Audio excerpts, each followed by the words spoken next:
Hi, in this video I will show you how to connect MT4 or MT5 to TradingView.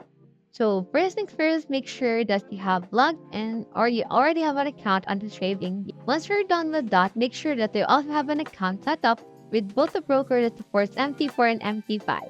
So some brokers includes Wanda, Forex.com, and others. So once you're logged in, you can access your broker integration. Just navigate to the trading panel at the bottom of the TradingView. Click on broker and select your broker from the list. For example, if you use Forex.com, head over and use that. After that, you need to connect your broker account. So follow the prompts to log into your broker and then use your credentials through that. So you need to also authorize TradingView to access your account from in there. You can also set up alerts on TradingView, and it is actually based on your trading strategy. When these alerts triggered, they can be sent to your MT4 or MT5 account if you're using a connector.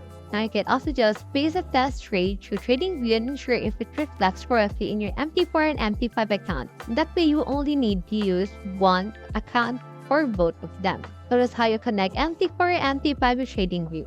I hope you up.